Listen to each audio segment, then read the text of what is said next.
Hello दोस्तों and welcome back to my channel. तो आज मैं आपको बताने वाली हूँ कि अगर आप वैष्णो देवी जाने का प्लान कर रहे हैं तो आपको क्या क्या प्रिकॉशंस लेनी चाहिए और क्या क्या चीजें लेकर जानी चाहिए और क्या क्या नहीं लेकर जानी चाहिए। तो सबसे पहली चीज ये है कि आपको कोई भी आईडी प्रूफ कैरी करना होता है, जैसे आधार कार्ड, पैन कार्ड या कोई भी वोटर आईडी कार्ड, कुछ भी, क्योंकि आपको सबसे पहले वहाँ पे खुद को रजिस्टर करवाना पड़ता है और एक आपको आईडी मिलती है वहाँ से कि आप दर्शन करने के लिए यहाँ रजिस्टर हुए हो ऐसे। देन सेकंड स्टेप होती है कि आप घोड़े से जा रहे हैं या पैदल। अगर आप पैदल जा रहे हैं तो कोई बात नहीं, नीचे अगर आप घोड़े से शुरुआत कर रहे हो नीचे से ही, तो आपको ना वेरीफाइड जो बंदा है जो कि घोड़ा लेकर चल रहा है उसी से ही आपको घोड़ा बुक कराना है। आप नॉन वेरीफाइड बंदे से घोड़ा बुक करवाते हो ना, तो वो आपको कहीं भी बीच में छोड़ सकते हैं, क्योंकि उनकी अगर चेकिंग होनी शुरू हो गई तो वो आपको कहीं भी छोड़कर भाग सकते हैं। तो इस बात का जरूर ध्यान रखिए कि आप वेरीफाइड बंदे से ही आप घोड़ा बुक करवा रहे हो। अगली चीज है, अगर आप ग्रुप में जा रहे हो, लाइक दो ग्रुप अगर आपके हैं या तीन ग्रुप आपके हैं, कोई घोड़े से जा रहा है, कोई पैदल जा रहा है, किसी की टाइमिंग अलग है और आपको ऊपर मिलना है या फिर आपको कंटिन्यू कम्युनिकेट करते रहना है, तो आप ना दो सिम खरीद ले, एक सिम दूसरे ग्रुप के पास और एक सिम पहले ग्रुप के पास। इसी तरीके से आप इजीली ट्रैवल कर सकते हो, मतलब जा सकते हो, क्योंकि हम लोग ऊपर चढ़ने के बाद इतना परेशान थे, हमारे फैमिली मेंबर्स के लिए जो घोड़े से चढ़े थे उन लोगों से हमारा कोई कम्युनिकेशन नहीं हो पा रहा था, तो हम परेशान होकर फिर नीचे उतरे, तब हम लोग मिले थे। तो इसलिए अगर आप दो ग्रुप में जा रहे हो तो जरूर आप दो सिम खरीदें।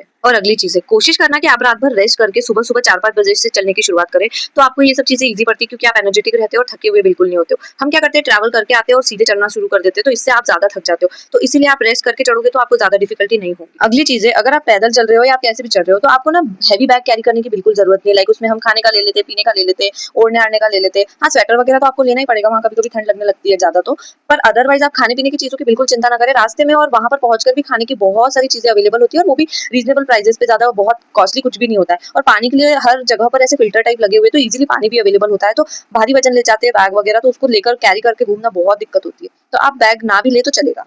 एंड बाय एनी चांस अगर आपको वहाँ पे नाइट स्टे करने की जरूरत पड़ जाए, तो वहाँ पे रूम वगैरह बहुत इजीली अवेलेबल हो जाते हैं, ओढ़ने आने के लिए भी सब कुछ मिल जाता है, तो इसमें बिल्कुल टेंशन की कोई बात नहीं होती है। और अभी अभी रिसेंटली ना यहाँ पर स्मार्ट लॉकर की भी सर्विस शुरू हुई है, तो अगर आपको टाइम बचाना है और अपना सामान लॉकर में रखना है, तो आप स्मार्ट लॉकर यूज करना जरूर घर से ही सीख ले, या फिर वहाँ जाकर किसी से भी समझ ले कि कैसे लॉक खोलना है और कैसे बंद करना है। वैसे साइड राइड में यहाँ पे लोग होते हैं, पर वो बहुत ज्यादा बिजी होते हैं, तो कभी कभी हेल्प नहीं कर पाते। और आपके पास नेट होना चाहिए ताकि आप पेमेंट कर सको। यहाँ पर ऑनलाइन पेमेंट करना होता है लॉकर की जगह पर। और भी अगर आपको कुछ इससे रिलेटेड जानना हो तो मुझे कमेंट बॉक्स में जरूर शेयर करें। Thank you for watching.